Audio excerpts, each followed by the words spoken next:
പത്രപ്രവർത്തനത്തിൽ ഏകദേശം 60 വർഷം പൂർത്തിയായി കഴിഞ്ഞു. പത്രപ്രവർത്തനത്തിലുള്ള താല്പര്യം മൂലം ബിരുദ പഠനം പൂർത്തീകരിക്കാൻ സാധിക്കാത്ത ഒരു വ്യക്തിയാണ്. കാരണം തൃശ്ശൂർ സെൻറ് തോമസ് കോളേജിൽ BA വിദ്യാർത്ഥിയായിരുന്ന കാലത്ത് ദീർഘകാലം ദേശാഭിമാനി എഡിറ്ററായിരുന്ന BT ഇന്ദുചൂടനും നവജീവൻ പത്രാധിപരായിരുന്ന PK ഗോപാലകൃഷ്ണനും ചേർന്ന് ജഗൽ സാക്ഷി എന്ന പേരിൽ ഒരു പത്രം പ്രസിദ്ധീകരിച്ചു. ആ പേര് തന്നെ കൗതുകമുണർത്തുന്നതാണ്. കാരണം 2 കമ്മ്യൂണിസ്റ്റുകാർ ചേർന്ന് ആരംഭിച്ച പത്രത്തിൻ്റെ പേരാണ് ജഗൽ സാക്ഷി. അതിനൊരു ആത്മീയത പരിവേഷം ആ പേരിനുണ്ട്. ആ സമയത്ത് കോളേജ് വിദ്യാർത്ഥിയായിരുന്ന ഞാൻ, ഇവർ 2 പേരും കമ്മ്യൂണിസ്റ്റുകാരാണ്. ഒരാൾ ദേശാഭിമാനി എഡിറ്ററായിരുന്നു, വേറൊരാൾ നവജീവൻ എഡിറ്ററായിരുന്നു. പത്രപ്രവർത്തനത്തിലുള്ള താല്പര്യ നിമിത്തം CPIയുടെ വിദ്യാർത്ഥി സംഘടനയിൽ പ്രവർത്തിച്ചിരുന്ന ഞാൻ ഈ സ്ഥാപനത്തിലേക്ക് ആകർഷിക്കപ്പെട്ടു. ആദ്യം കുറച്ച് സമയം അവിടെ പോയിരുന്നു, പിന്നീട് അത് മണിക്കൂറുകളായി, പിന്നീട് മിക്കവാറും മുഴുവൻ സമയം അവിടെ തന്നെയായി. ആ ഘട്ടത്തിൽ അവർ 2 പേർക്കും പത്രം നടത്തുന്നതിലുള്ള താല്പര്യം പല കാരണങ്ങളാൽ ഇല്ലാതായി. പത്രം നിർത്തിയാലോ എന്ന ആലോചനയിലും എത്തി. ഞാനാണെങ്കിൽ പഠനം പൂർത്തീകരിക്കാതെ ഇവിടെ വന്നുപെടുകയും ചെയ്തു. ആ സാഹചര്യത്തിൽ പത്രം ഏറ്റെടുത്ത് നടത്താൻ തീരുമാനിച്ചു. അതായത് 21ാമത്തെ വയസ്സിൽ ഞാൻ പത്രാധിപരായി, പത്ര ഉടമയായി. പത്ര ഉടമയായെങ്കിലും എഡിറ്റർ എന്ന പേര് PK ഗോപാലകൃഷ്ണൻ്റെതായി തുടർന്നു. സൗമ്യനും ബുദ്ധിജീവിയും ഏറെ രാഷ്ട്രീയ പാരമ്പര്യമുള്ള മഹത് വ്യക്തി എന്ന് തന്നെ പറയാവുന്ന ശ്രീ ഗോപാലകൃഷ്ണൻ പത്രാധിപരായ പത്രം എന്നുള്ളത് കൊണ്ട് ആ പത്രത്തിന് ഔദ്യോഗിക തലത്തിൽ ഏറെ സ്വാധീനം ചെലുത്താൻ കഴിയും. സ്വാധീനം മീൻസ് ഈ പത്രത്തിൽ എഴുതുന്ന കാര്യങ്ങളൊക്കെയും സർക്കാർ തലത്തിൽ അധിക ഗൗരവത്തോടെ ശ്രദ്ധിക്കപ്പെട്ടു. ഒരു ഉദാഹരണം പറഞ്ഞാൽ, ഈ സംസ്ഥാന ലോട്ടറിയുടെ ഉപജ്ഞാതാവായി അറിയപ്പെടുന്നത് PK കുഞ്ഞിസാഹിബാണ്. അത് ശരിയുമാണ്, അദ്ദേഹമാണ് അത് നടപ്പാക്കിയത്. പക്ഷേ സർക്കാർ ഈ തലത്തിൽ ലോട്ടറി ആരംഭിക്കേണ്ടതാണ് എന്ന എഡിറ്റോറിയലിലൂടെ ആദ്യമായി അഭിപ്രായപ്പെട്ടത് ശ്രീ ഗോപാലകൃഷ്ണൻ പത്രാധിപരായ ഈ ജഗൽ സാക്ഷി പത്രമാണ്. അന്ന് അദ്ദേഹം MLA കൂടിയായിരുന്നു.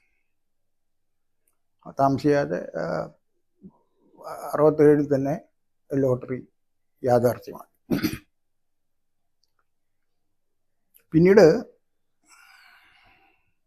ഈ പത്രത്തിൻ്റെ പൂർണ്ണ ചുമതല ഏറ്റെടുത്തതിന് ശേഷം ബിരുദ പഠനം മുടങ്ങി പത്രം കുറേ കാലം തട്ടിയും മുട്ടിയും നടത്തിക്കൊണ്ടുപോയി. പിന്നീട് അത് ഏറെ മുന്നോട്ട് കൊണ്ടുപോകാൻ പ്രയാസമായി. ആ സമയത്താണ് UNI വാർത്താ ഏജൻസിയുടെ തൃശ്ശൂർ ലേഖകനായി നിയമിക്കപ്പെട്ടു. ഒരിക്കലും എന്നെ സംബന്ധിച്ച് അന്ന് പത്രപ്രവർത്തനം ഒരു ജീവനോപാധിയായിരുന്നില്ല, ഒരു ആവേശമായിരുന്നു. അതുകൊണ്ട് തന്നെ ഈ UNA-യുടെ പാർട്ട് ടൈം ലേഖനമൊക്കെ അന്ന് വളരെ തുച്ഛമായ പ്രതിഫലമാണ്. പക്ഷേ അവരുടെ ഫുൾ ഫ്ലെഡ്ജ്ഡ് ഓഫീസുകളെക്കാൾ കവറേജ് വാർത്തകൾ തൃശ്ശൂരിൽ നിന്നായിരുന്നു. എൻ്റെ റിപ്പോർട്ടുകളായിരുന്നു. ഇമ്പാക്റ്റ് റിപ്പോർട്ടുകൾ എല്ലാ ദിവസവും തൃശ്ശൂരിൽ നിന്നുള്ള റിപ്പോർട്ടുകൾ പരാമർശിക്കപ്പെട്ടിരുന്നു. അങ്ങനെ ഈ UNA ലേഖകനായി ഇരിക്കെ തന്നെ എക്സ്പ്രസിൻ്റെയും ലേഖകനായി.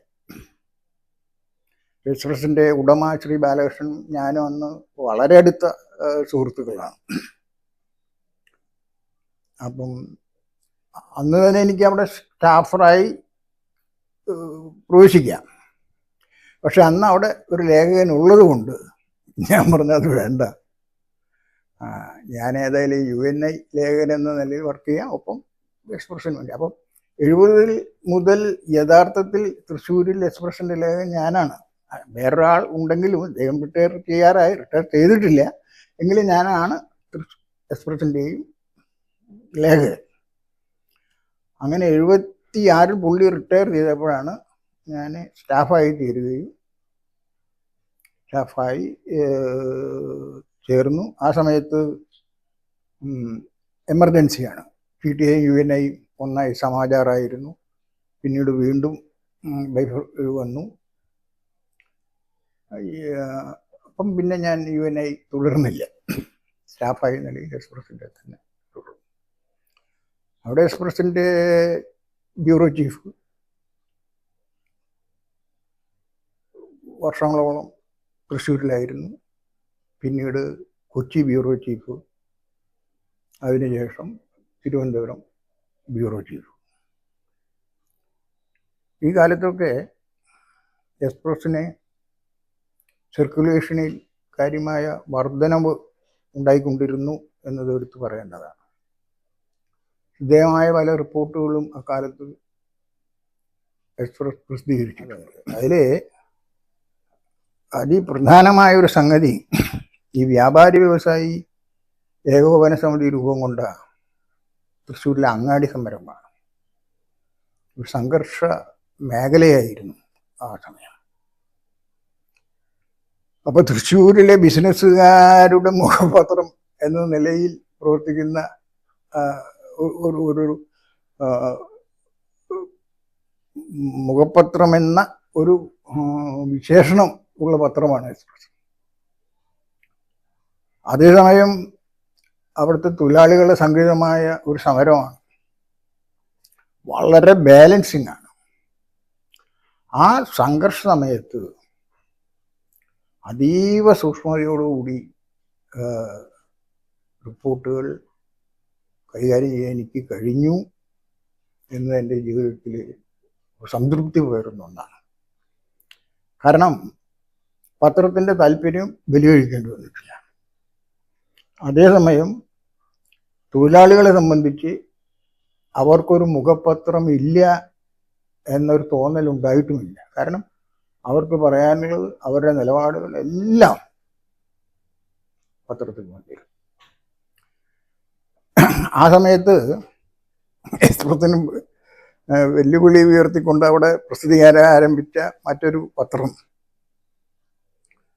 ഈ തൊഴിലാളി അനുകൂല നിലപാടാണ് എക്സ്പ്രസ് എന്ന് പറഞ്ഞുകൊണ്ട് ഈ ബിസിനസ്സുകാരെ പത്രത്തിനെതിരായി തിരിക്കുന്നതിനുള്ളൊരു ശ്രമം, അന്ന് മാന്യതയില്ലാത്തൊരു ശ്രമം അന്ന് നടത്തുകയുണ്ടായി.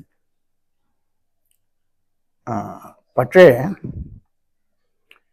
ഈ വ്യാപാരി വ്യവസായി ഏകോപന സമിതിയുടെ സ്ഥാപക നേതാക്കളായ രണ്ടുപേരും, പ്രസിഡന്റും സെക്രട്ടറിയും, എൻ്റെ കുടുംബവുമായി ബന്ധപ്പെട്ടവരാണ്, അടുത്ത ബന്ധുക്കൾ എന്ന് തന്നെ പറയാം.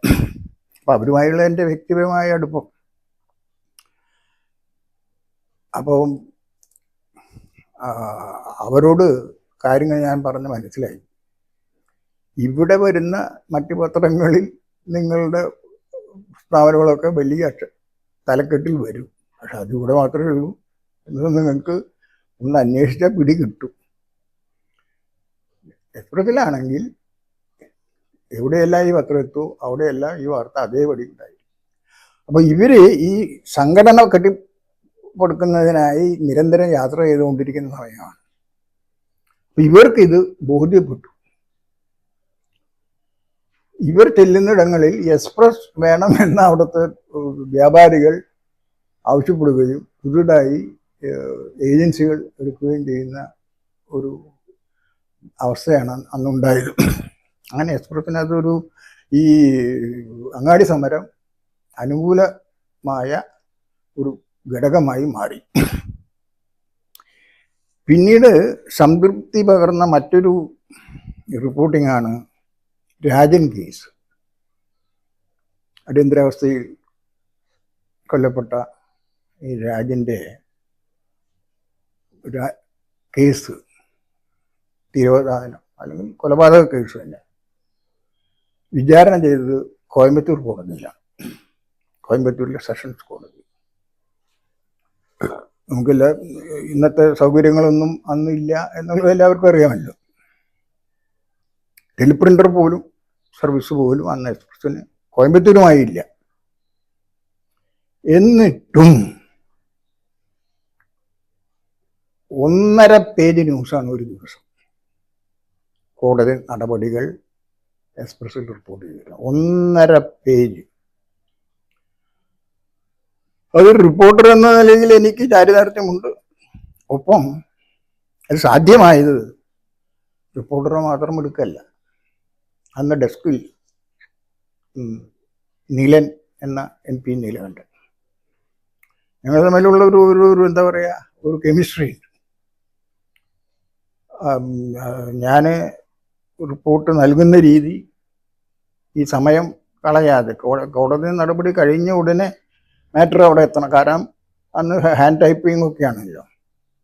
1.5 പേജ് അവിടെ എഴുതിയെടുത്ത് അത് കമ്പോസ് ചെയ്ത് പേജാക്കിയിട്ടൊക്കെ വരണം. അപ്പം ഞാനും നീലനും തമ്മിലുള്ള ആ ഒരു അടുപ്പമല്ല, ഒരു ബന്ധം തന്നെ ഏറെ സഹായിച്ചിട്ടുണ്ട്. വാസ്തവത്തിൽ അത് ഞാനിപ്പോഴും പറയും, മലയാള പത്രപ്രവർത്തന ചരിത്രത്തിൽ ആരെങ്കിലും ഒരു പഠനം നടത്തുകയാണെങ്കിൽ ഇതുപോലെ മറ്റൊരു സംഭവമില്ല. ടെലിപ്രിൻ്റർ സർവീസ് പോലും ഇല്ലാതെ മറ്റൊരിടത്ത് നടക്കുന്ന കോടതി നടപടികൾ 1.5 പേജ് ഡെയിലി റിപ്പോർട്ട് ചെയ്യുക എന്നത് അത് വായനക്കാർക്ക്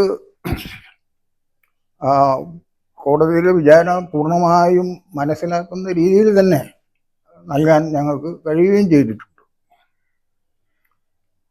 അതാണ് റിപ്പോർട്ടിങ്ങിൽ രണ്ടാമത് എടുത്തു പറയത്തക്ക സർക്കുലേഷൻ. അതനുസരിച്ച് മലബാർ മേഖലയിൽ അന്ന് ഈ രാജൻ കേസിനെ കൊല ചെയ്യപ്പെട്ട സംഭവം ഏറെ ഒറ്റപ്പാടുണ്ടാക്കിയതാണ്. നമ്മുടെ ഈ തെക്കൻ ഭാഗങ്ങളിലേക്കില്ലെങ്കിലും വടക്കൻ ഭാഗങ്ങളിൽ വലിയതായിരുന്നു.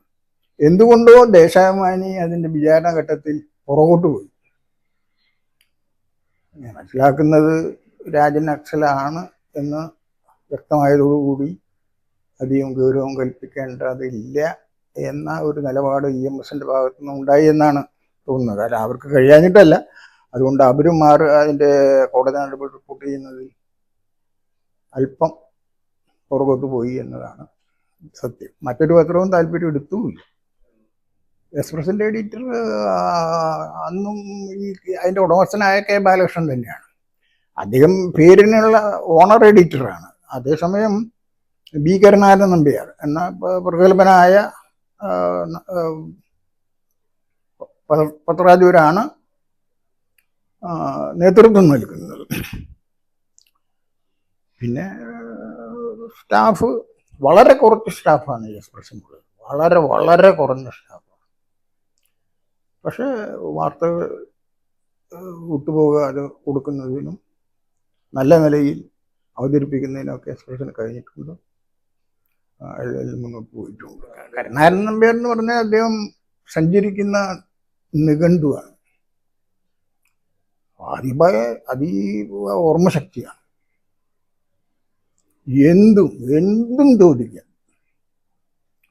അത് സാഹിത്യമല്ല, ശാസ്ത്രമാകട്ടെ, എന്ത് വിഷയവും എപ്പോൾ ചോദിച്ചാലും അപ്പം അതിന് മറുപടി നൽകാൻ അദ്ദേഹത്തിന് കഴിയുമായിരുന്നു. അപ്പം ഞങ്ങളൊക്കെ അതിൻ്റെ എന്താ പറയുക, സാന്നിധ്യം അല്ലെങ്കിൽ സാമീപ്യം കൊണ്ട് ധന്യരായ ഒരാൾ. പ്രത്യേകിച്ച് എന്നെ സംബന്ധിച്ചിടത്തോളം രാവിലെ ഞാൻ ഒരു റിപ്പോർട്ടിംഗ് സ്റ്റാഫ് ആണെങ്കിലും റിപ്പോർട്ടറാണെങ്കിലും 5 മണി വരെ ഞാൻ മെയിൻ ഓഫീസിൽ ആയിരിക്കും. വേറെ ഒന്നുമില്ല, അവിടെ സംസാരിച്ചുകൊണ്ടിരിക്കും. ഭീകരനാഥ നമ്പ്യാർ, പി ശ്രീധരൻ, പിന്നെ ഈ ഓണർ എഡിറ്റർ. എന്താ സംസാരിക്കുന്നതെന്ന് വെച്ചാൽ വെറും നാട്ടുവർത്തമാനം. അതല്ലാതെ എന്തെങ്കിലും ഒരു വിഷയത്തെക്കുറിച്ച് ഗഹനമായ പഠനം അതൊന്നുമല്ല. അപ്പം 4 മണി 5 മണി വരെ ഞാൻ അവിടെ തന്നെയായിരിക്കും. അത് കഴിഞ്ഞ് അവരൊക്കെ വീട്ടിൽ പോയതിന് ശേഷമാണ് എൻ്റെ റിപ്പോർട്ടിങ് ആരംഭിക്കുന്നുള്ളൂ. പിന്നെ വേറെ സ്റ്റാഫുണ്ട്, അതുകൊണ്ട് പിന്നെ അതൊരു എൻ്റെ ജോലി അത് വായിക്കുന്നില്ല. മാത്രമല്ല നമ്മൾക്ക് റിപ്പോർട്ടിംഗ് സ്റ്റാഫിൻ്റെ സമയവും അതാണല്ലോ. പിന്നെ ടൗണിൽ തന്നെ താമസക്കാരനായി എനിക്ക് 9 മണിയും 10 മണിയും 11 മണിയും എന്നൊരു പ്രശ്നമായിരുന്നില്ല. പിന്നെ ഈ ഞാൻ പറഞ്ഞ 1965-66 ആണല്ലോ പത്ര രംഗത്തേക്ക് ഞാൻ വരുന്നത്. അന്ന് 20 വയസ്സാണ്, 1966. അപ്പം ഞാനത് പുറത്തു പറയാൻ എനിക്ക് മടിയാണ്. കാരണം ആരെങ്കിലും കേട്ടാൽ ഇവൻ എന്താണ് ഈ പറയുന്നത് എന്ന് തോന്നുന്നു. കാരണം അതിപ്രശസ്തരായ പ്രഗത്ഭരായ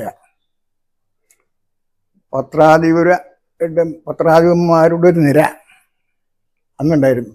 മാത്രമല്ല ആ പേരുകൾ സർക്കാർ പ്രസിദ്ധീകരിക്കുകയും ചെയ്തിട്ടുണ്ട്. 8-9 പേരാണ്.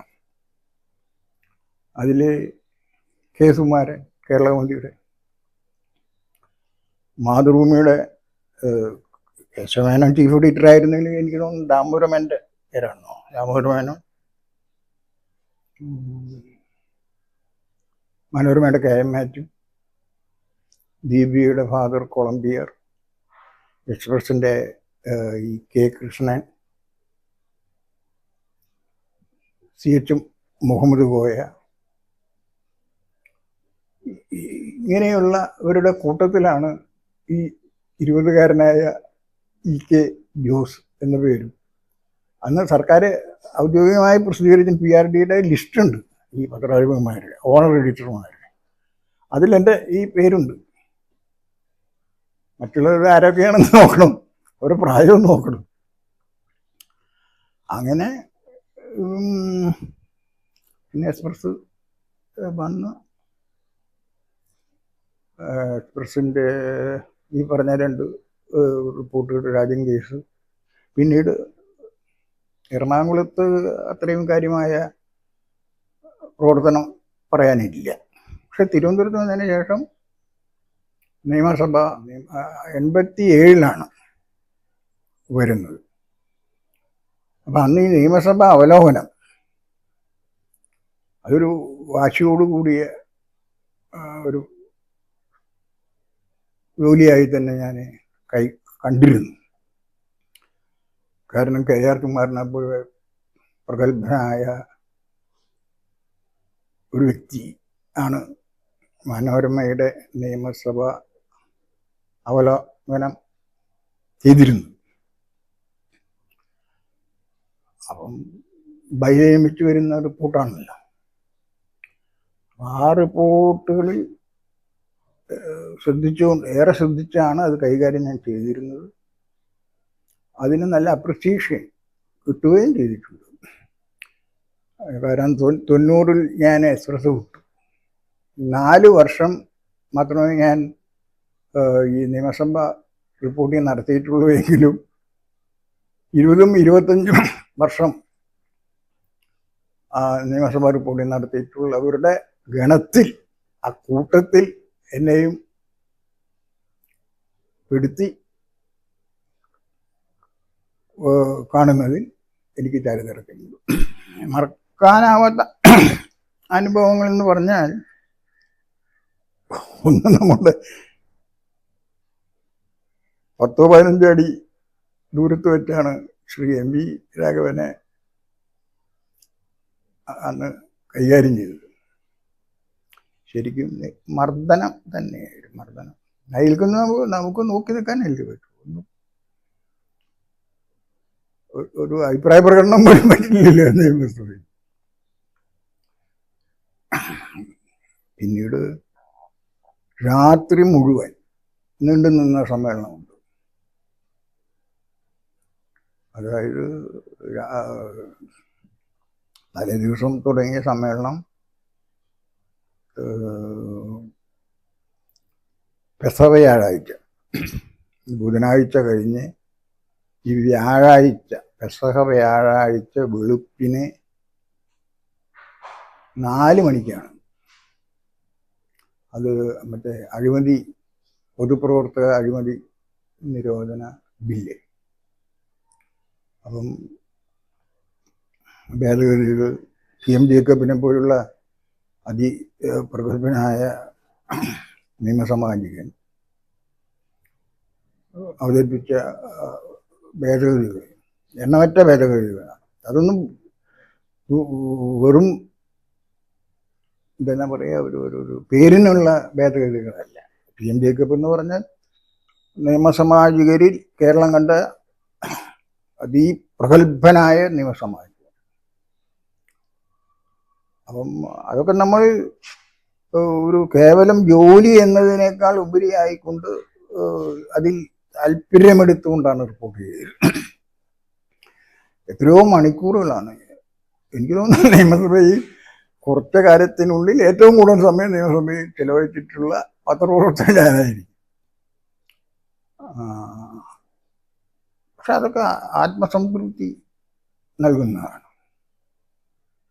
അപ്പം ഞങ്ങളെ എക്സ്പ്രസ് പത്രത്തിനെ സംബന്ധിച്ച് ഒരു ഇടതുപക്ഷ ചായവുള്ള പത്രമാണ്. സ്വകാര്യമൊന്നുമല്ല, പരസ്യമായ കാര്യമാണ്. അതേസമയം ഞാൻ പത്രത്തിൽ വന്നതിന് ശേഷം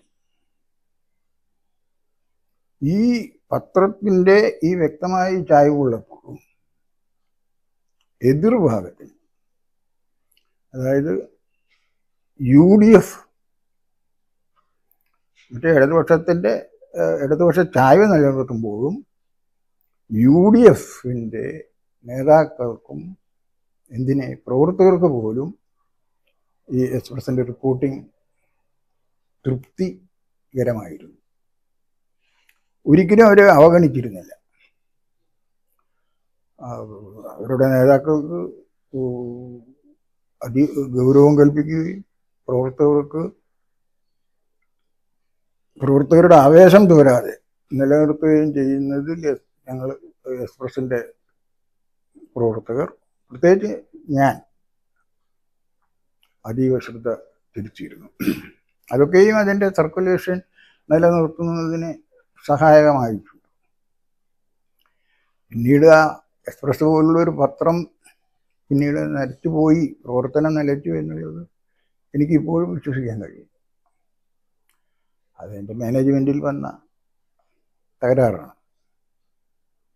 ഒരിക്കലും, കാരണം മറ്റു പല പത്രങ്ങളും എക്സ്പ്രസിൻ്റെ സർക്കുലേഷൻ തട്ടിയെടുക്കാൻ ശ്രമം നടത്തിയിട്ടും സാധിക്കാത്ത, നിരാശപ്പെട്ടിരുന്നൊരു ഘട്ടത്തിൽ എന്താ പറയുക, സ്വയം കുഴി തോണ്ടി ഇല്ലാതായ ഒരു പത്രമാണ് എക്സ്പ്രസ്. ഒന്ന് ഈ സംഘർഷ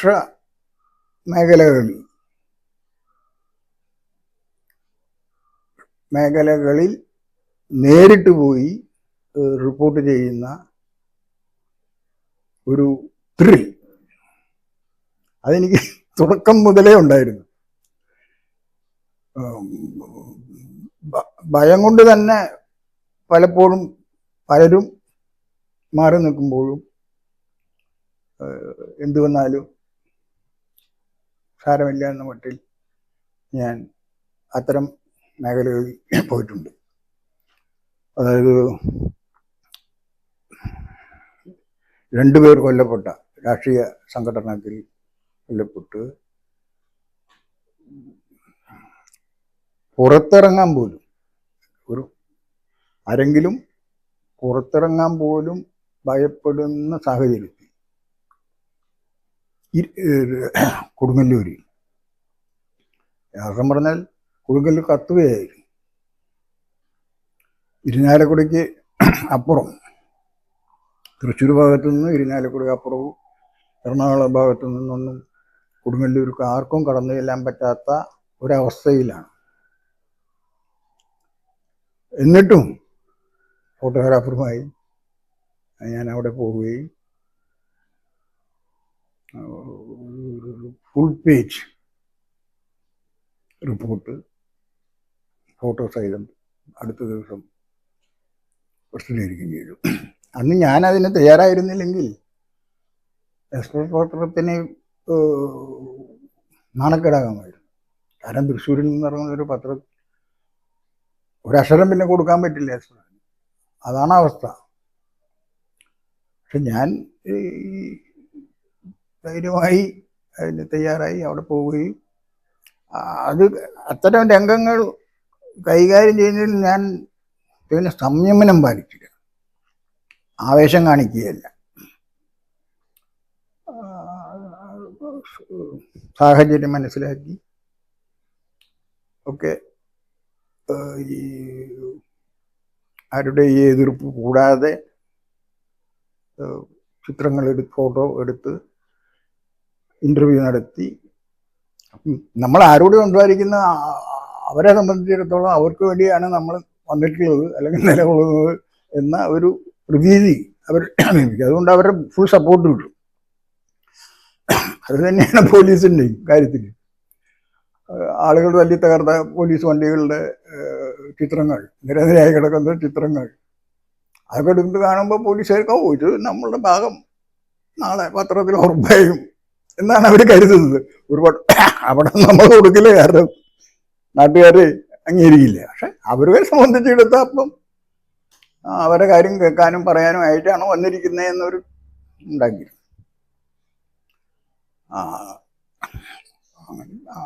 അതുമാത്രമല്ല, ഞാൻ നേരത്തെ പറഞ്ഞ അങ്ങാടി സമരകാലം ഏത് സമയത്തും ഈ സംഘർഷം സംഘട്ടനമായി മാറുന്ന അവസ്ഥയായിരുന്നു അന്ന് തൃശ്ശൂരിൽ.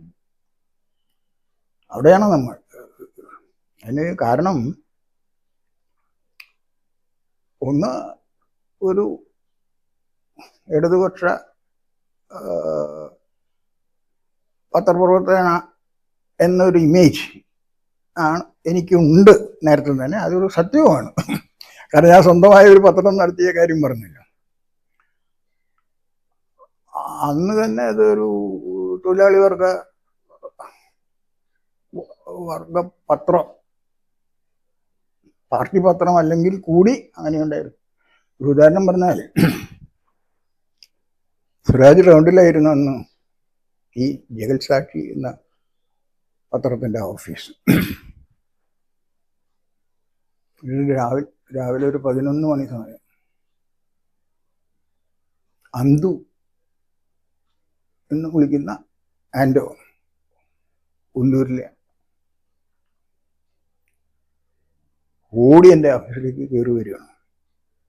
അതായത് തേക്കിൻകാട് മൈതാനിൽ നിന്ന് റോഡ് ക്രോസ് ചെയ്ത് എൻ്റെ ഓഫീസാണ്. ഓടി വന്നിട്ട് എന്നെ കൊല്ലാൻ ആൾ വരും.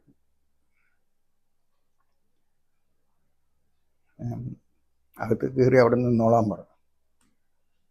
തൊട്ടുപുറകെ 5-8 പേരാ ഉള്ളൂരിൽ നിന്നുള്ള കമ്മ്യൂണിസ്റ്റുകാരെന്ന് പറഞ്ഞാൽ തൊഴിലാളി യഥാർത്ഥ.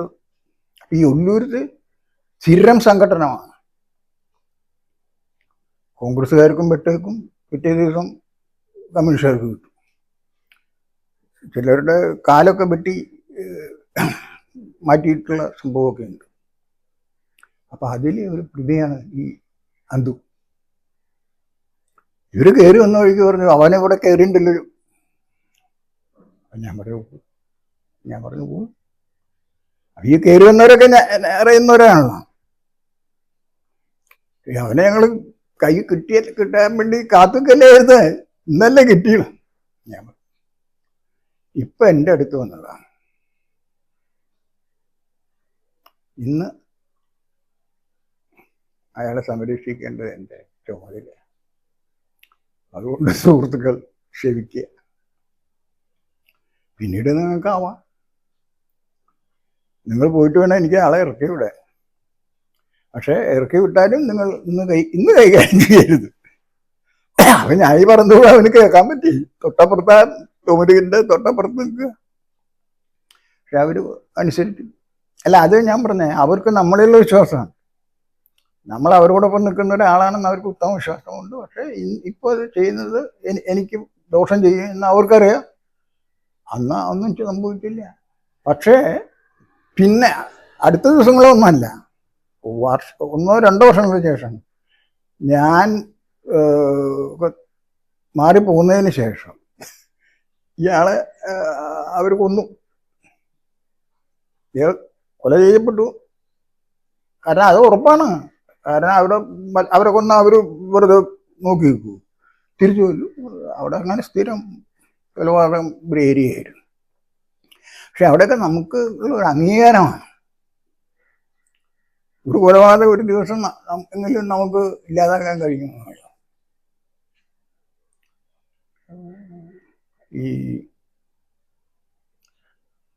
അതുപോലെ ഈ അഴീക്കോടൻ രാഘവൻ കൊല്ലപ്പെട്ടതിന് ശേഷമുള്ള സംഘർഷ ദിവസങ്ങൾ.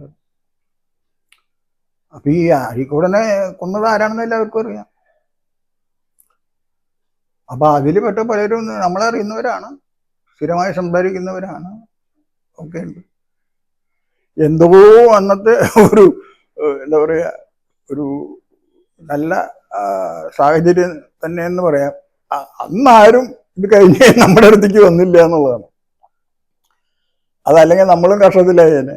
ഈ അഴീക്കോട് രേഖവനെ കൊന്നിട്ട് നേരെ വന്ന് ജോസേട്ടാന്ന് പറഞ്ഞ് നമ്മുടെ അടുത്ത് വന്ന് ഒരു അഭയം തേടിയിരുന്നെങ്കിൽ അപ്പൊ നമുക്ക് അയാളെ രക്ഷിച്ചേ പറ്റുള്ളൂ, സംരക്ഷിച്ചേ പറ്റൂ. പക്ഷെ നമ്മളൊരു ചീത്തപ്പേര് അഴീക്കോടിനെ കൊന്നവരുടെ കൂട്ടാളിയായി മാറുമായിരുന്നു. അങ്ങനെയുള്ള കാര്യങ്ങളില് ഇനി പറഞ്ഞ പോലെ രാഷ്ട്രീയത്തില് വ്യക്തമായ രാഷ്ട്രീയം എനിക്കുണ്ട്, എല്ലാവർക്കും അറിയാം. ഇടതുപക്ഷ രാഷ്ട്രീയമാണ്. പക്ഷെ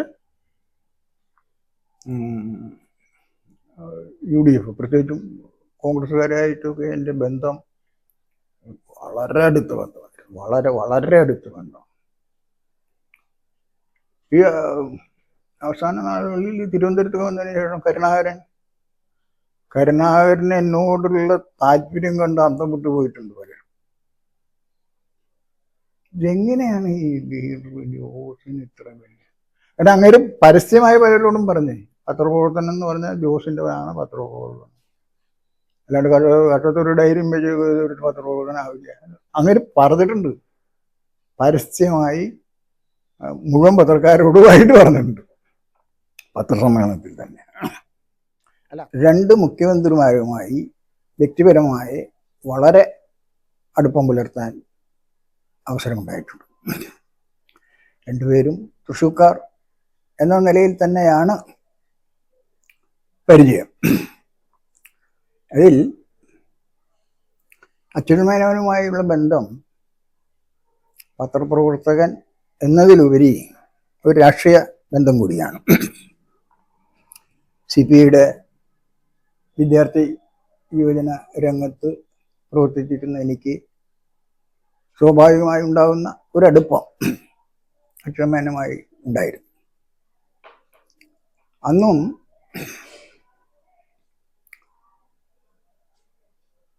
പാർട്ടി തലത്തിലുള്ള ഒരു യോഗത്തിൽ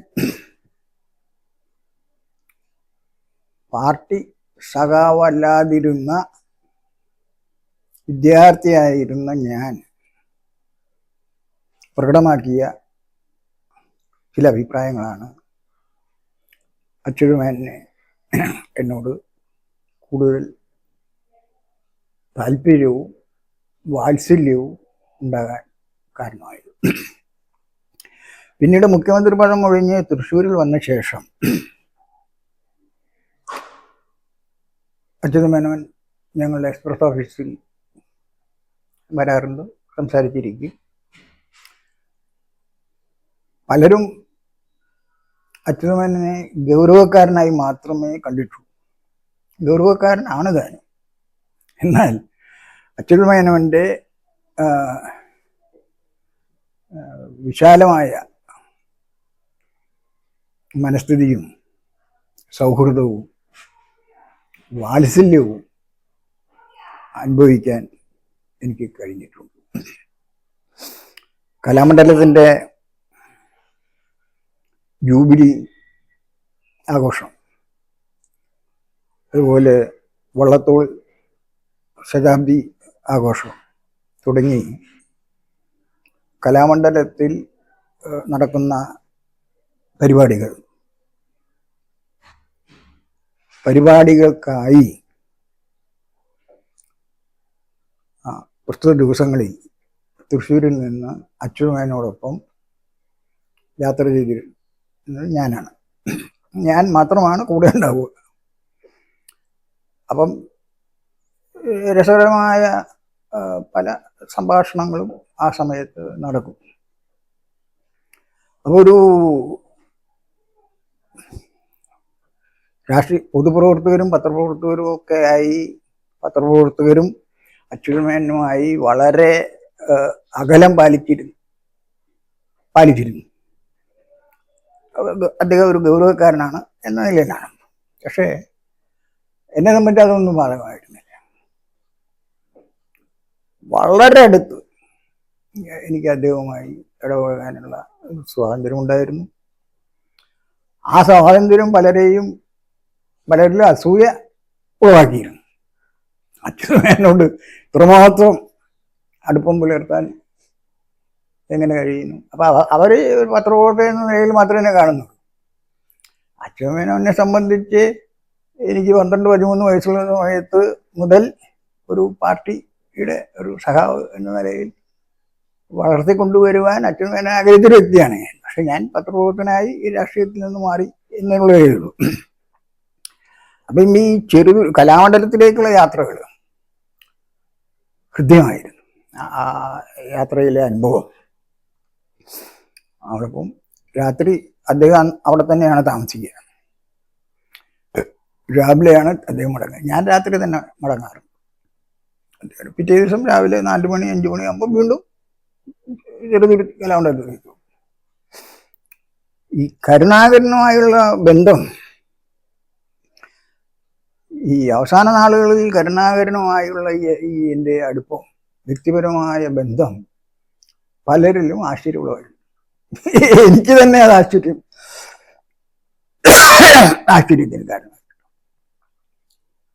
കാരണം എനിക്ക് അദ്ദേഹത്തോട് കടുത്ത എതിർപ്പായിരുന്നു.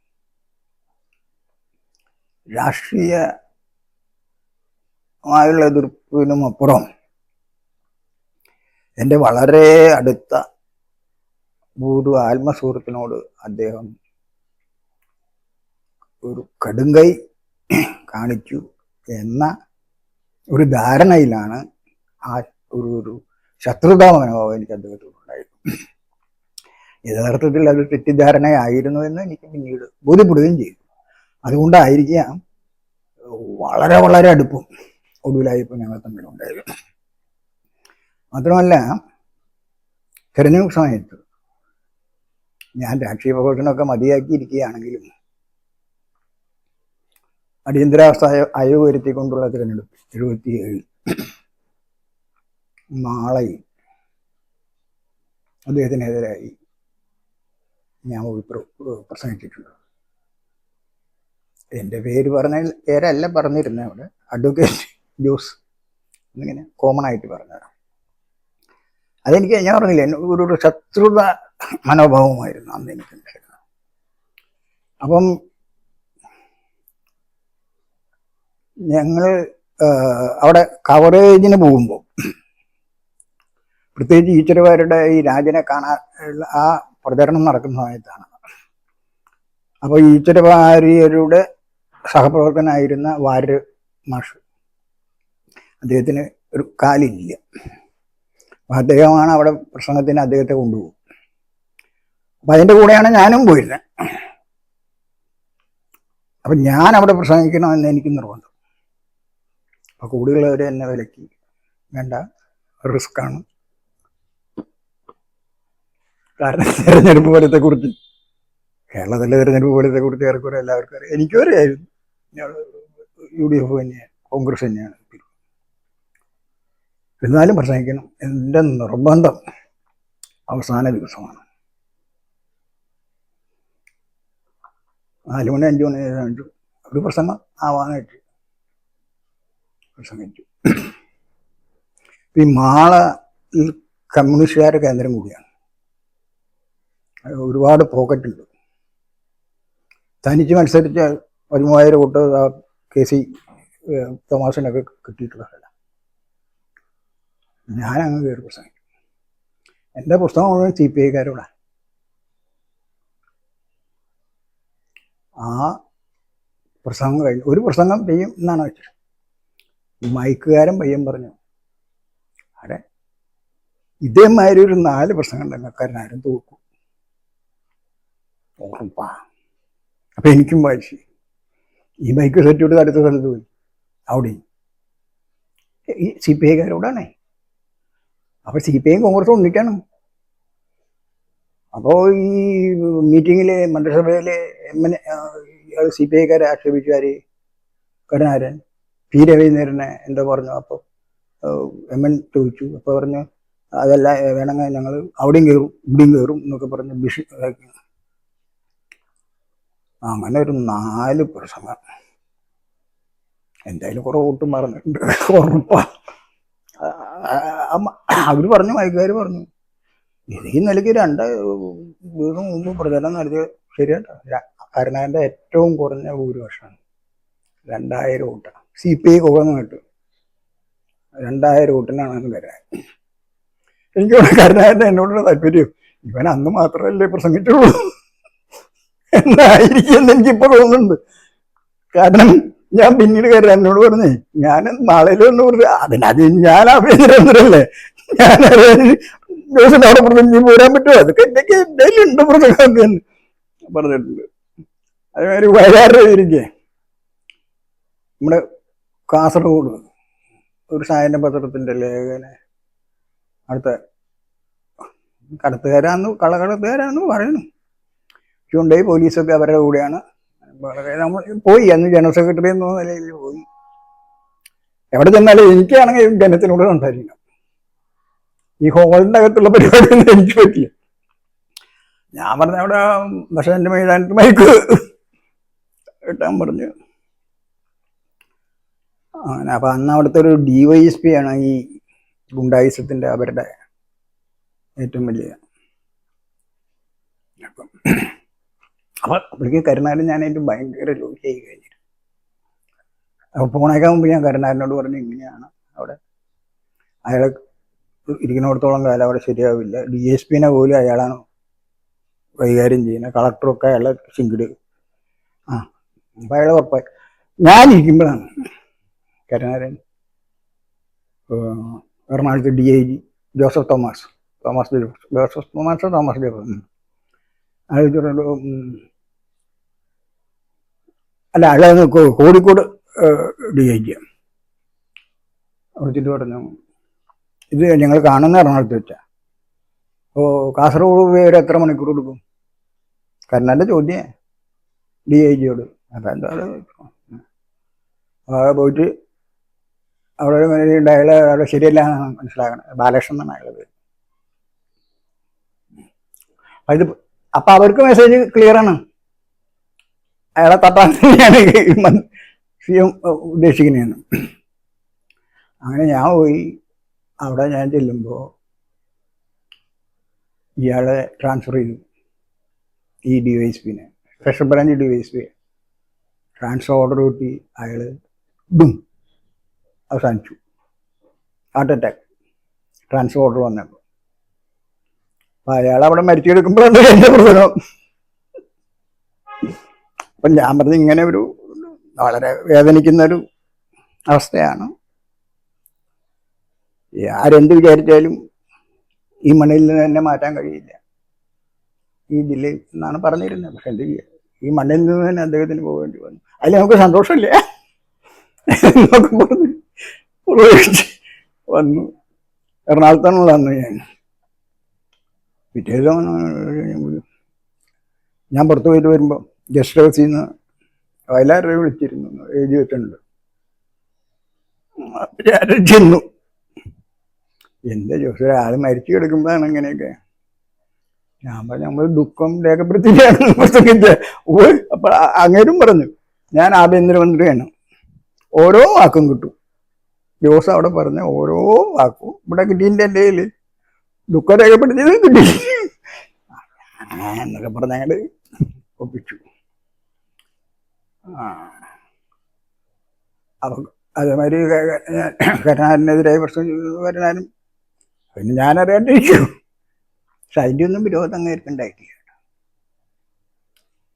ഏറ്റവും എൻ്റെ അടുത്ത് പോയിട്ട് ഇരുന്ന് തൊട്ടപ്പുറത്തിരുന്ന് സംസാരിക്കാനും ഒരേ ബെഡിൽ നമ്മൾ ഈ വയലാർ ഇതിന് പരിപാടി ഉണ്ടാവുക.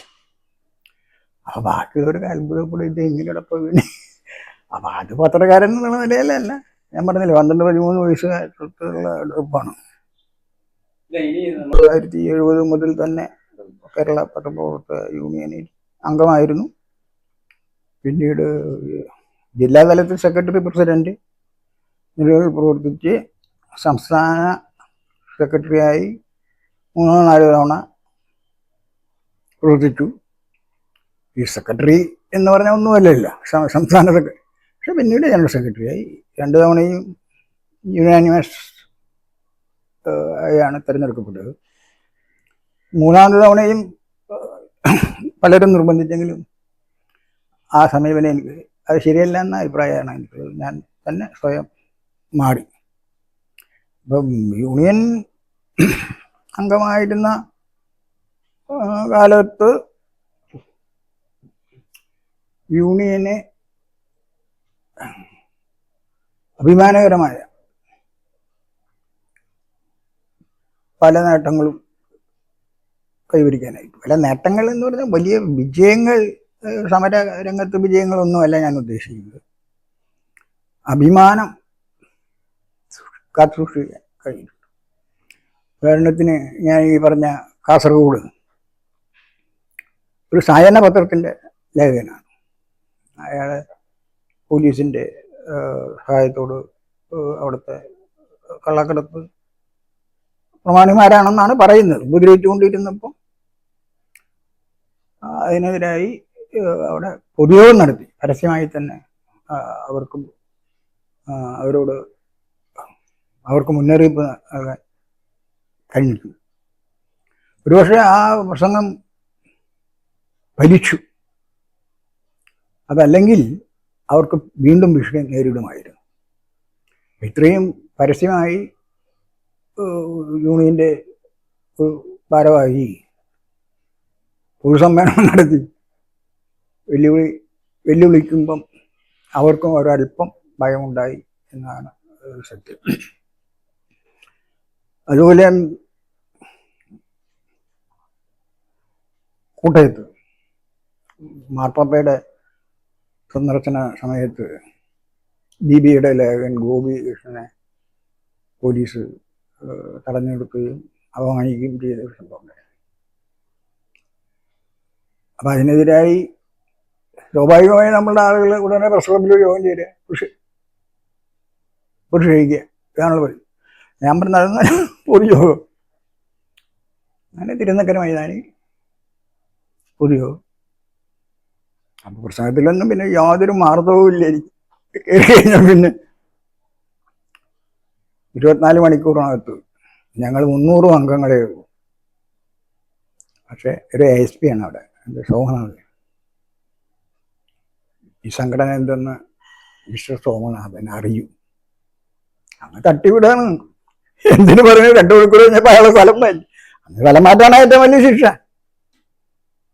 അപ്പം അങ്ങനെയൊക്കെയുള്ള ഒരു അഭിമാനത്തിൻ്റെ ഇതായിട്ടുണ്ട്.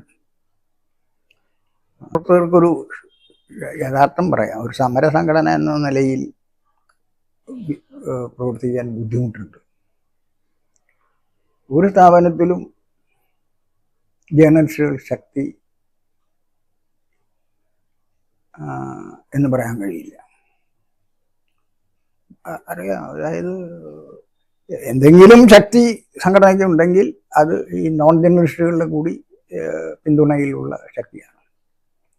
നോൺ ജേർണലിസ്റ്റുകളിൽ തന്നെയും പ്രസ് ജീവനക്കാർ അന്ന് ഈ കോർഡിനേഷൻ കമ്മിറ്റിയൊക്കെ ഉണ്ടെങ്കിലും പരിമിതികളുണ്ടായിരുന്നു, കാര്യമായിട്ടൊന്നുമില്ല. കേരള കൗമുദിയിൽ നടന്ന 2 സമരത്തിലും ഒന്നും ചെയ്യാൻ സംഘടനയ്ക്ക് കഴിഞ്ഞിട്ടില്ല. മാതൃഭൂമിയിലും അത് തന്നെയായിരുന്നു അവസ്ഥ. പിന്നെ ഈ വാചകമൊക്കെ അടിച്ച് നാണം കെടാത്ത രീതിയിൽ നിന്ന് മുന്നോട്ട് മുഴക്കാന്ന് മാത്രമേ ഉള്ളൂ. എക്സ്പ്രസ്സിൽ ബൈലൈൻ കൊടുത്തിരുന്നില്ല, ഒരു റിപ്പോർട്ടൊന്നും കൊടുത്തിരുന്നില്ല. ഈ വാര പങ്കി കൈകാര്യം ചെയ്യുന്നതിന് ബൈലൈൻ ഉണ്ടായിരുന്നെങ്കിലും റിപ്പോർട്ടുകൾക്കുണ്ടായിരുന്നു. ഒരുപക്ഷെ ആദ്യമായി ബൈലൈൻ സ്റ്റോറി വന്നത് എൻ്റെ തന്നെയായിരിക്കും. അത് ഈ പറഞ്ഞ രാജൻ കേസിൻ്റെ ഇതിലാണ്. പിന്നീട് നിയമസഭ, ഇത് രണ്ടും ശ്രദ്ധിക്കപ്പെട്ട റിപ്പോർട്ടുകൾ തന്നെ ആയിരുന്നു. അത് ഞാൻ പറഞ്ഞില്ലേ, അത് എല്ലാ വിഭാഗക്കാരെയും എല്ലാ രാഷ്ട്രീയക്കാരെയും തൃപ്തിപ്പെടുത്താൻ മീൻസ് വേദനിപ്പിക്കാതെ ഏറെക്കൂടെ അവർക്ക് സംതൃപ്തി പകരുന്ന രീതിയിൽ തന്നെ അത് അവതരിപ്പിക്കാൻ കഴിഞ്ഞു എന്നുള്ളതാണ്. അതിനൊക്കെ ഏറെക്കുറെ അംഗീകാരവും കിട്ടിയിട്ടുണ്ട്. ഇല്ലെന്ന് മാത്രമല്ല, കിട്ടാൻ താല്പര്യമില്ലതായിരുന്നു. എനിക്കതിനോട് വളരെ മുമ്പ് തൊട്ടേ എനിക്കതിനോട് ഒരു എന്താ പറയുക വിരക്തിയാണ്. അല്ലെങ്കിൽ കിട്ടാൻ ഒരു ബുദ്ധിമുട്ടുണ്ടായിരുന്നില്ല. തൃശ്ശൂരിൽ എക്സ്പ്രസിന്റെ ലേഖകൻ എന്ന് പറഞ്ഞാൽ ആഴ്ചതോറും ഓരോ അവാർഡ് വേണം കിട്ടുമായിരുന്നു. താല്പര്യമില്ല. ആകെ കൂടെ ഒരിക്കൽ എന്തോ ഒരു തിരക്കിനിടയിൽ എൻ്റെ പേരാരോ വിളിച്ചിനെ കേട്ടു. അതിൽ നിന്നാൽ ഏതൊരു ബാസ്കറ്റ് ബോൾ ടൂർണമെന്റ് കഴിഞ്ഞ സ്വാഭാവികമായിട്ടും അവിടെ പറഞ്ഞ കൂട്ടത്തിൽ എന്തോ പറഞ്ഞു, അങ്ങനെ എന്തോ ഒരു അവാർഡ്. പിന്നെ നോക്കുമ്പോൾ അല്ലാതെ അതിന് ഒരേ ഒരു പുസ്തകമാണ്. അത് സതുദ്ദേശത്തോടു കൂടി എഴുതുക, പക്ഷേ അതിനും തെറ്റായ വ്യാഖ്യാനമാണ് ഉണ്ടായത്. വാർത്തകളിലൂടെ അബദ്ധം അസംബന്ധം എന്ന് പറഞ്ഞ് ശ്രദ്ധയില്ലാതെ വാർത്തകൾ കൈകാര്യം ചെയ്യുന്നതിനെ കുറിച്ചുള്ളൊരു 60-70 പേജിലുള്ളൊരു ചെറിയ പുസ്തകം. അതൊരു മാർക്കറ്റിംഗ് ഇതില്ലാതെയാണ് അത് ഇറക്കിയത്. അപ്പം അത് അച്ചടിക്കുന്നതിന് മുമ്പ് അത് വായിച്ച പലരും പറഞ്ഞു ഇത് നല്ല നിലയിൽ പോകുന്നതാണ്. കാരണം ഒട്ടേറെ അബദ്ധങ്ങൾ വലിയ പത്രം തന്നെ കൈകാര്യം ചെയ്ത് അതിൽ ചൂണ്ടിക്കാണിക്കുന്നുണ്ട്. അപ്പം ചിരിക്കാൻ വകയുള്ള ഒരു പുസ്തകമാണ്. പക്ഷെ അത് ശ്രദ്ധിക്കാതെ വരുമ്പോൾ വെള്ള പേപ്പറാണ് അതിൻ്റെ കവറ്. ഇങ്ങനെയൊക്കെയാണ് പുസ്തകം ഇറക്കാന്ന് പറയുന്നത്. നമ്മളതൊരു കച്ചവടം ആയി കണ്ടതല്ല. പക്ഷെ അതൊരു വീണ്ടും ഒരു കുറെ അഡീഷണലായിട്ട് എന്തെങ്കിലുമൊക്കെ ചേർത്ത് ഒരു നല്ലൊരു പുസ്തകമാക്കി ഇറക്കിയാലോ എന്നൊരാലോചന ഉണ്ട്. കാരണം പലരും പറഞ്ഞു അത്. അതേമാതിരി ഈ രാജൻ കേസ് വിചാരണ അതും പുസ്തകമാക്കണമെന്ന് എന്നോട് പലരും പറഞ്ഞു.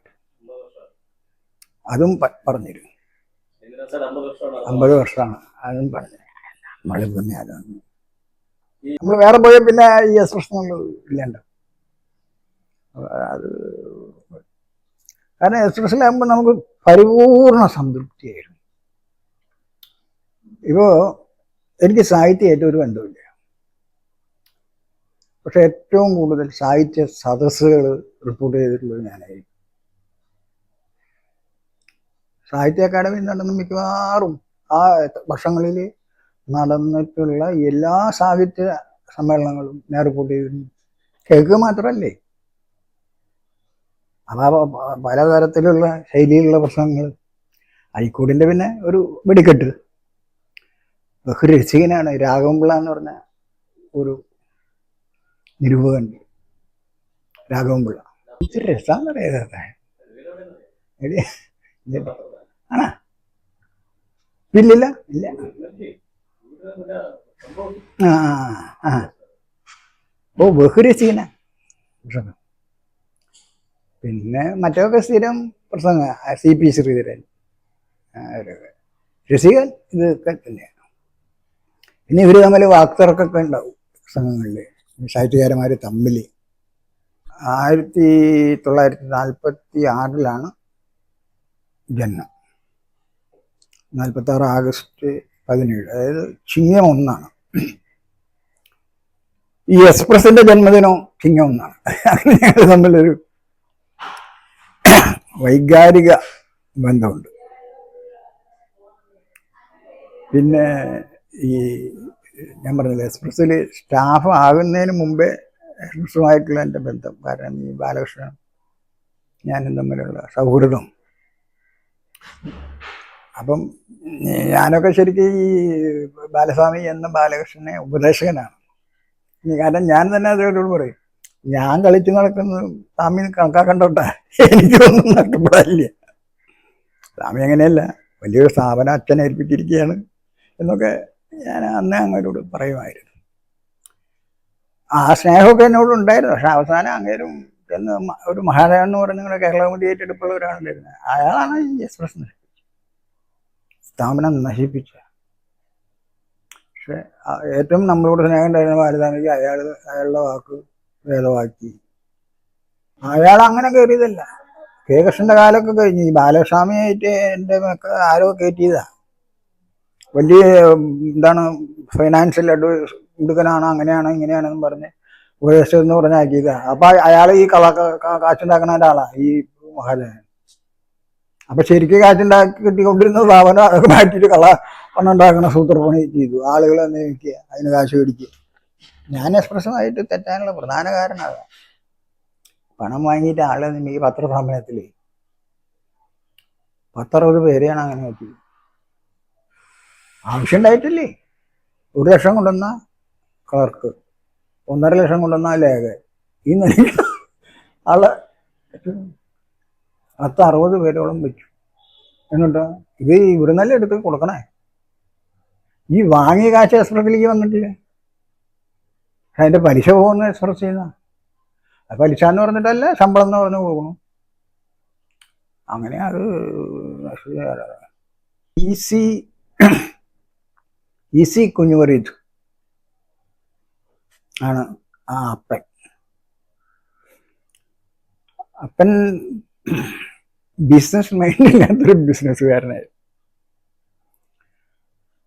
എറണാകുളം ബ്രോഡ്വേയിൽ കച്ചവടം ഉണ്ടായിരുന്നു, തൃശ്ശൂരിലും കച്ചവടം ഉണ്ടായിരുന്നു.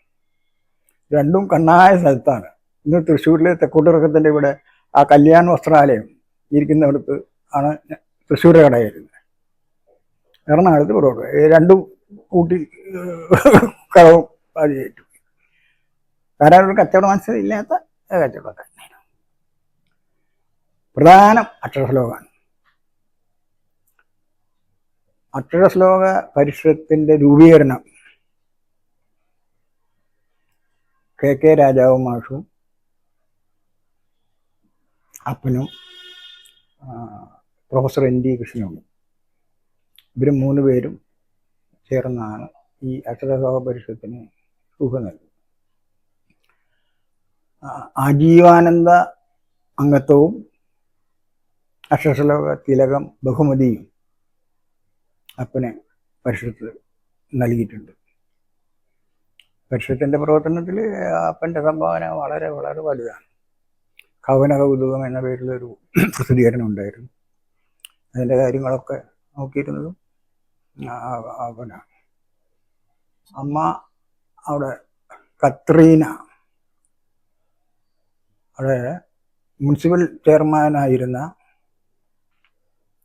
പ്രമുഖ കോൺട്രാക്ടർ PG ഡാമിൻ്റെയൊക്കെ കരാറുകാരനായിരുന്ന NO ഇനാശുവിൻ്റെ മകളാണ്. NO ഇനാശു.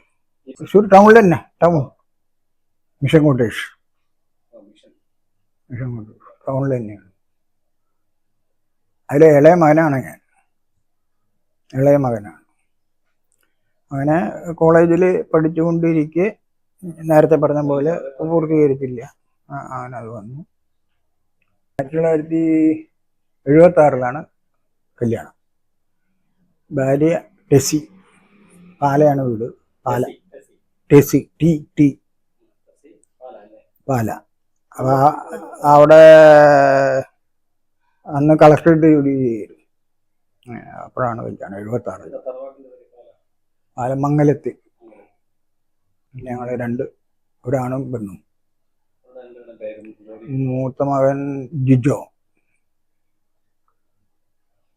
അവൻ കോടിയൽ കൺസ്ട്രക്ഷൻ കമ്പനിയിൽ ഡെപ്യൂട്ടി ജനറൽ മാനേജർ.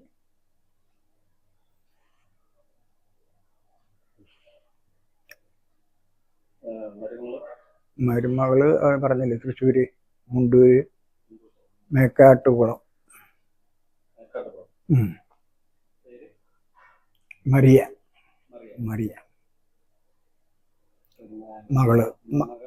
മകള് റോസ്മേരി. ഇല്ല, ഹൗസ് വൈഫ്. ഓ, അവനെ മരുമകൻ സൗദിയിൽ പ്രദീപ്. അവർക്ക് ഒരു മോനാണ്.